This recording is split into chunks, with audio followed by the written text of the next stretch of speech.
Welcome everybody, this is Rashmi Sinha and I am very happy today क्योंकि जिस guest faculty को बुलाने की प्रॉमिस हुई थी, मैंने ऑलरेडी इंस्टा लाइव में इनके बारे में बात भी की थी। आज वो हमारे सामने आ चुकी है मेरे चैनल पर। मोस्ट वेलकम सुखविंदर अरोड़ा जी, आप आए और इतना सारा टाइम देने के लिए रेडी भी हो गए। और ये पहले मैं छोटा सा इंट्रो दे देती हूँ इनका, क्योंकि खुद भी नहीं देना चाह रही अपनी इंट्रोडक्शन, तो मैं खुद ही दे देती हूँ। फिनांस में गोल्ड मेडलिस्ट हैं, एनआईआईटी जालंधर में अभी रिसेंटली पढ़ा रही हैं। ऑलरेडी बहुत सारे प्राइवेट और गवर्नमेंट यूनिवर्सिटीज में काम कर चुकी हैं। एमबीए के बहुत सारे स्टूडेंट्स को, पेरेंट्स को वेबिनार्स देती रहती हैं अक्सर। फॉरेन यूनिवर्सिटी हो या इंडियन यूनिवर्सिटी हो, सबको गाइड किया है इन्होंने। और इसके अलावा भी कितनी सारी क्वेरीज रोज रिजॉल्व करती हैं, वो तो इनके आप जवाब से भी जान ही जाएंगे थोड़ी देर में। तो लेट्स बिगिन। बहुत सारे क्वेश्चंस आ चुके हैं जिनके जवाब अभी हम फटाफट इनसे मांग लेंगे। तो most welcome again Sukhwinder ma'am. चलिए शुरू करते हैं। आप छोटा सा अपना भी इंट्रोडक्शन खुद से दे तो और अच्छा लगेगा सभी को। First of all, thank you Rashmi ji for inviting me. It's really my pleasure to help the students. और रही जानने मेरे बारे में, तो I have done MBA from Guru Nanak Dev University. Then I have done PhD from NIT Jalandhar, and for more than 10 years I am into this teaching profession. I am basically into finance field, और I basically teach MBA students. तो उनके queries related to MBA and why they should opt, इन सब चीज़ों में हम help करते हैं। Specially I guide the students into the finance field. Okay, तो सबसे पहला छोटा सा बट बहुत ही क्यूरियस सा क्वेश्चन है कि एमबीए को इतना ट्रेंडिंग सा कोर्स क्यों मानते हैं, इतना फैशनेबल कोर्स क्यों मानते हैं? ओके, रही बात एमबीए की, तो एमबीए बेसिकली जो डिग्री है, इट्स इतनी पॉपुलर ये इसलिए हुई because of its universality. Universality I mean इसको हर कोई करता है, चाहे वो मेडिकल प्रोफेशन से आ जाए, चाहे वो आर्ट्स प्रोफेशन से आ जाए। ऐसा कुछ नहीं है कि it is restricted to this particular cadre of students. तो उस यूनिवर्सिटैलिटी के कारण काफ़ी लोग इसकी ओर अट्रैक्ट होते हैं। और सेकंड थिंग आ जाए, अगर हम एमबीए की बात करें, जो एमबीए के सब्जेक्ट्स आते हैं, एमबीए बेसिकली इनकी एक डिग्री की तरह नहीं है, it's more related to our life. MBA में जितने भी आपके सब्जेक्ट्स हैं और यहाँ मैनेजमेंट के जितने भी फंक्शंस की हम बात करें, चाहे वो प्लानिंग है, ऑर्गेनाइजिंग है, कंट्रोलिंग है, तो हम डे टू डे लाइफ में भी करते हैं। चाहे आपने अपने घर में सिंपली मदर को ही देखा होगा, वो किचन का जो राशन लाती है, वो भी आपकी कंजम्पशन नेक्स्ट मंथ में कितना आप कंज्यूम करोगे उसी के अकॉर्डिंग प्रिक्योर किया जाता है। तो एक मैं अपना क्वेश्चन ऐड करूंगी। हाँ जी, हाँ जी। बड़ी ऑर्गेनाइजेशन चल रही है, ठीक है, जितनी बड़ी शॉप्स हम देखते हैं, वो सबके सब तो एमबीए करके नहीं आए होंगे।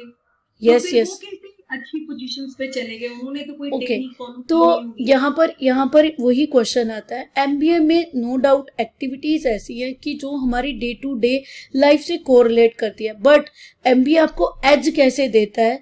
जो आप बड़ी ऑर्गेनाइजेशन की बात कर रहे हो, एक चीज है कि किसी ने ऑलरेडी की, उसके क्या रिस्क हो सकता है, उसको स्टडी करके आपको वो बता रहे हैं। लेकिन दूसरी चीज क्या आ गई, आप खुद उस रास्ते पे चल रहे हो, उसमें कांटे भी आएंगे, कीचड़ भी आएगा, आपको उससे निकलना पड़ेगा। लेकिन कोई आपको पहले से बता रहा है कि बेटा यहाँ पर कीचड़ आस आएगा, तो कीचड़ में से ऐसे निकलना है, ये प्रॉब्लम आएगी, तो you can get out of this. पीछे मैंने बड़ी एक न्यूज आई है कि इंडिया जो है वो सेकंड लार्जेस्ट कंट्री में आ गया है स्टार्टअप्स के कारण। yes, yes. बहुत स्टार्टअप शुरू किए हैं। तो आप सजेस्ट करते हैं कि जो यंगस्टर्स हैं, जस्ट 12th पास के ग्रेजुएट, वो स्टार्टअप शुरू करें, रिस्क ले लें तुरंत, मतलब एमबीए करना चाह रहे हैं, बीबीए करना चाह रहे हैं, करते जाएं, साथ साथ अपना स्टार्टअप उसी एज में शुरू करें? ये करेक्ट अच्छा आइडिया है ये करने के लिए?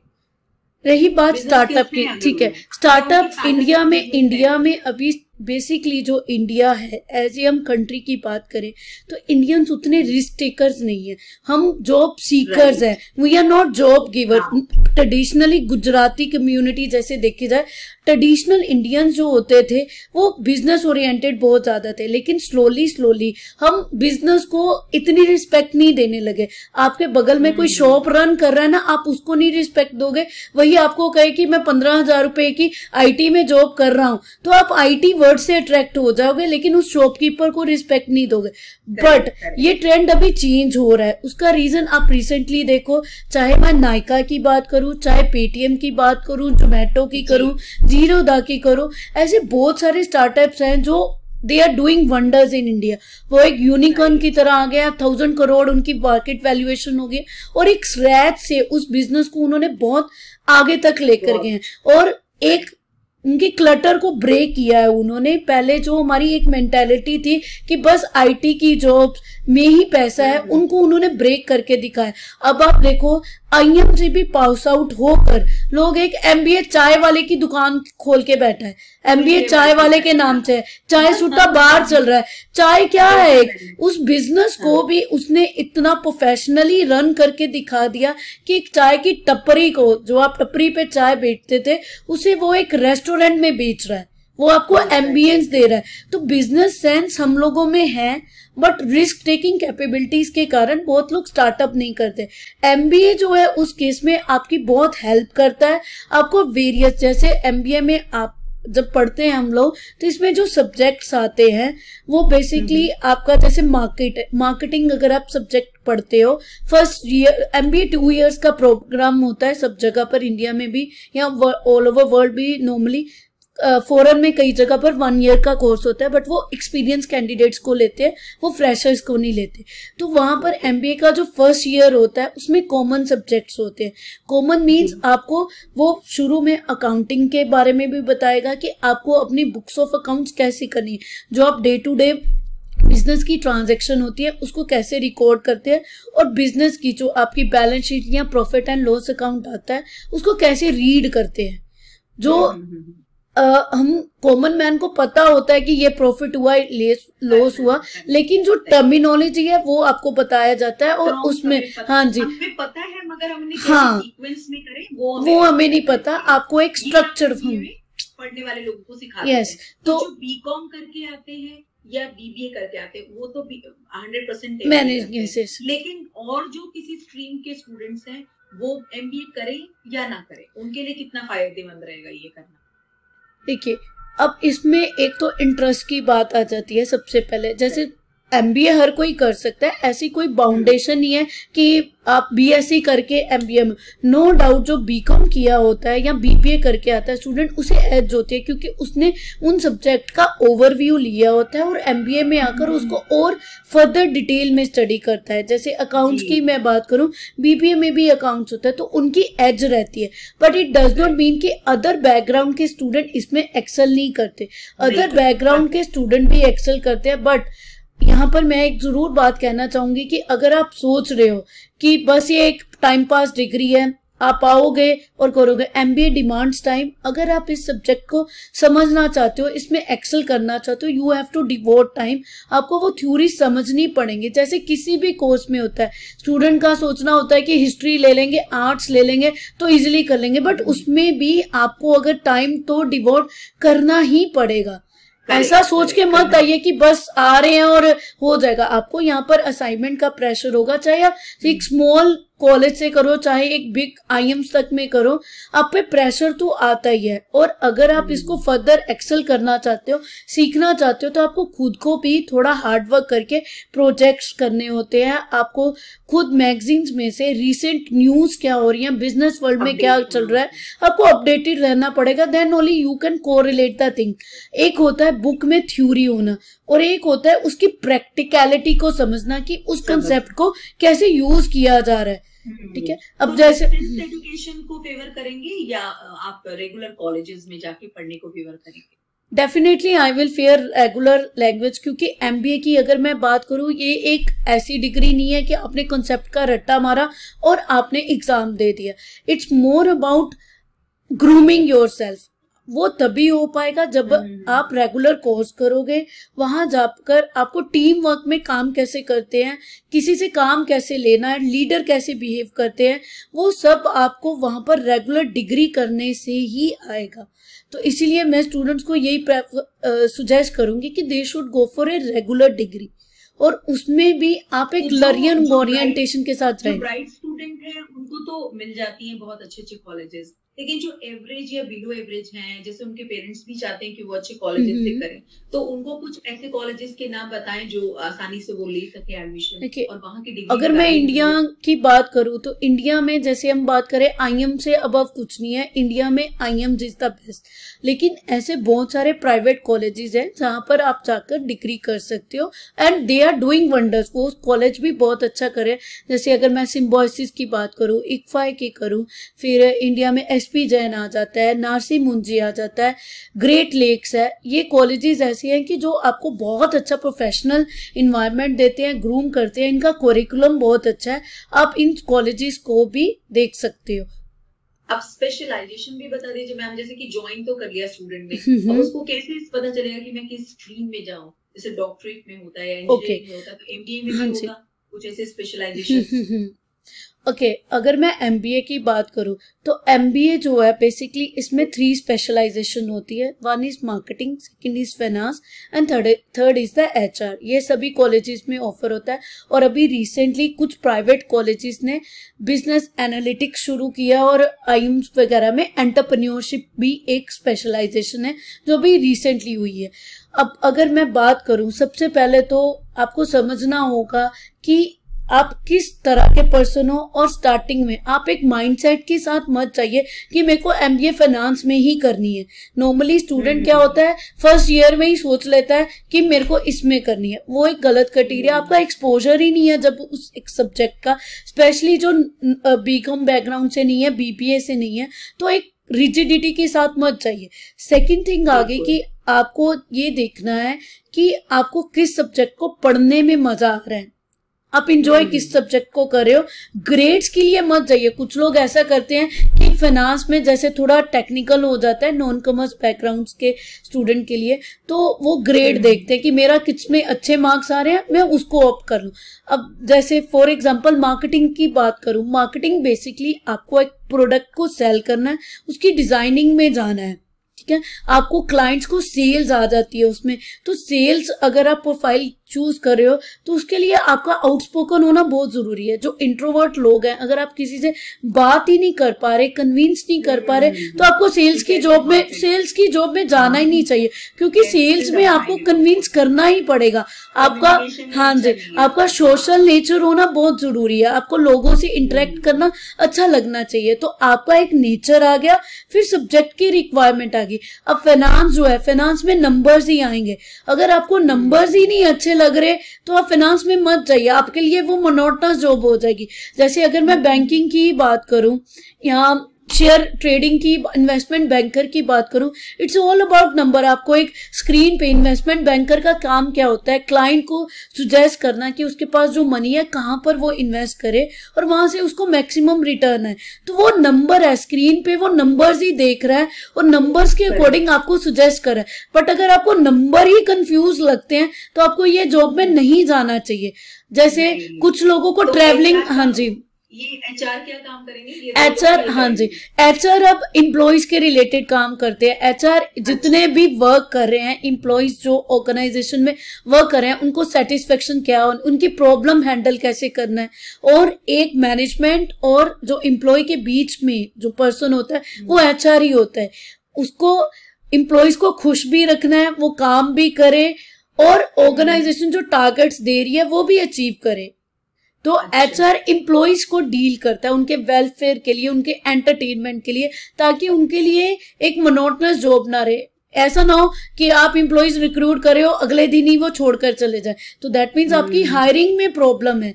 तो एचआर को ऐसे बंदे ढूंढने हैं which are more suitable for the job. Right people should be placed at the right job, जिनकी जो क्वालिटीज है उसके अकॉर्डिंग उसको वर्क मिले।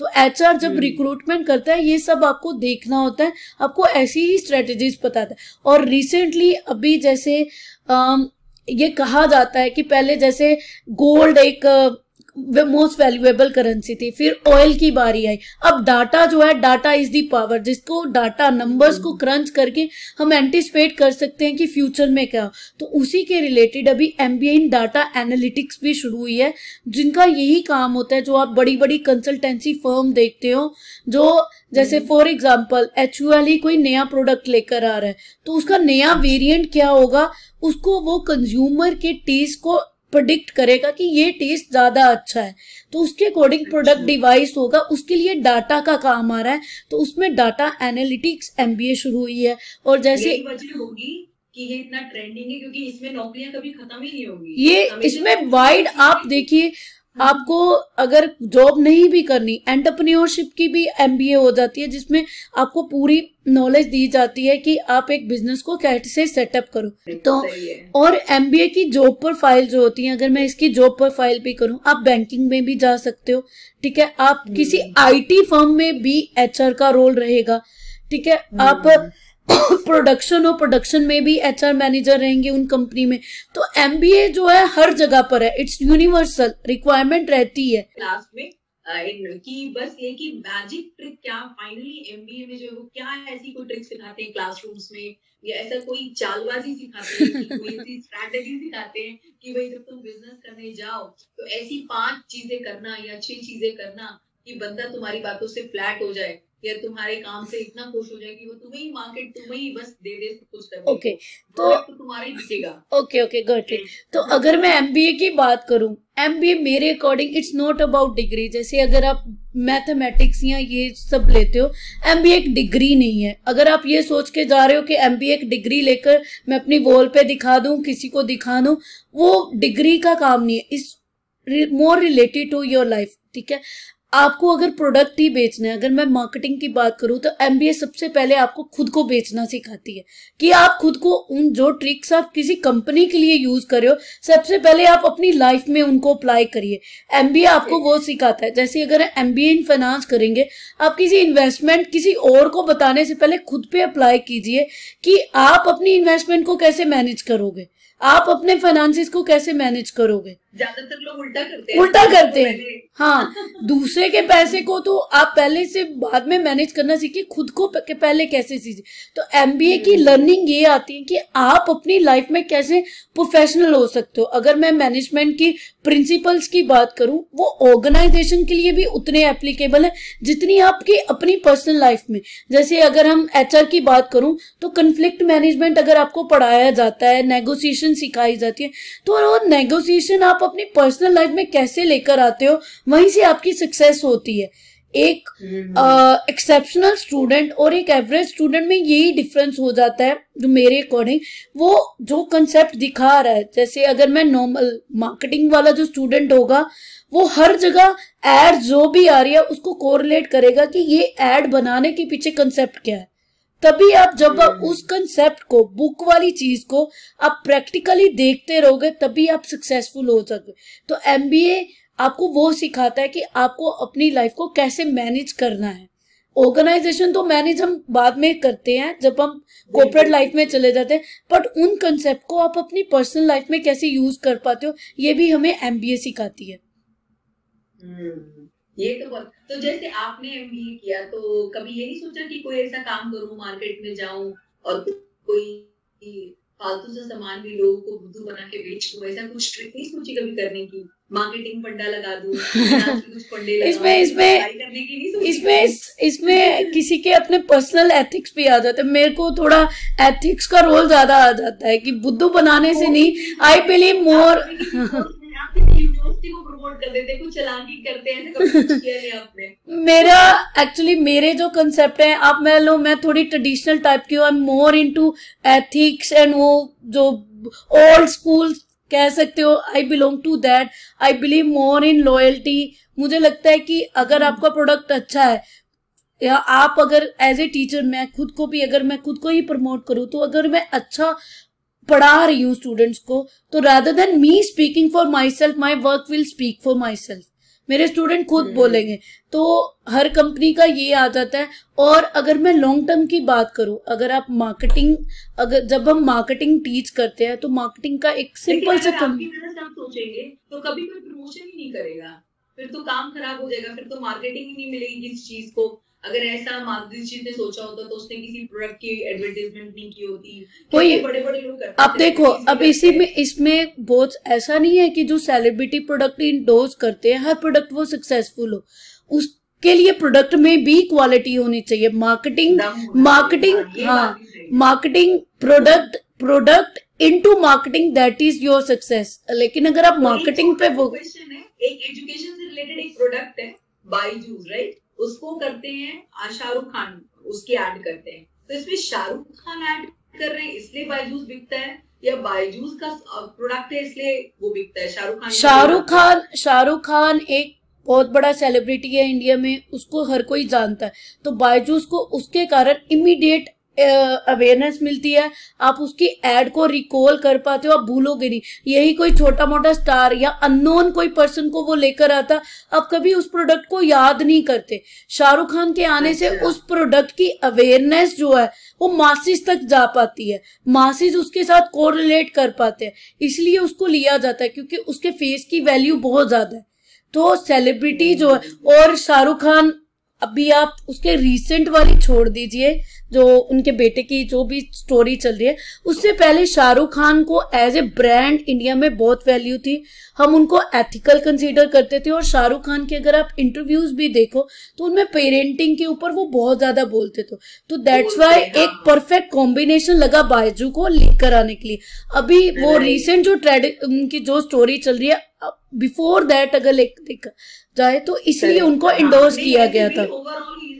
हाँ, ओवरऑल उनका इम्पैक्ट बहुत अच्छा था, इसलिए उनको लाया गया था। जितनी एडवर्टाइजमेंट्स आती होंगी, जितना कुछ भी मार्केट में चलता है, उसके पीछे कुछ ना कुछ ऐसी हम जो सेलिब्रिटी इंडोर्समेंट भी एड्स जब बनती है उसमें हम यही देख के जाते हैं कि आपके प्रोडक्ट के फीचर्स क्या हैं और जो सेलिब्रिटी आप लेकर आ रहे हो वो उसकी आइडियोलॉजी क्या है, उसका लाइफस्टाइल कैसा है। अब आप किसी पर्सन जो बिल्कुल ही लेविश लाइफस्टाइल जी रहा है, वो एथिकल बातें करते आपको अच्छा ही नहीं लगेगा, लोग उसको एक्सेप्ट ही नहीं करेंगे। ठीक है, अब ऋतिक रोशन को ये जितनी भी चाहे क्लोथिंग की एड्स हो या फिर आप एडवेंचर के साथ जो एसोसिएटेड होते हैं उनके साथ लिया जाता है, क्योंकि वो अपनी मूवीज में वही रोल पोर्ट्रे करता है। सलमान खान को भी वही लाते हैं, लेकिन जब आप क्लास की बात करो, एलिगेंस की बात करो, वहां पर आप उनको फिट नहीं कर पाते क्योंकि उनकी इमेज एक एडवेंचर हीरो की है। तो प्रोडक्ट के साथ उसको एसोसिएट करके ही लिया जाता है कंपनी का पूरा। हाँ, आज वाला जो रहा ना ये सेशन, ये बहुत ही यूजफुल रहेगा मेरे ख्याल से।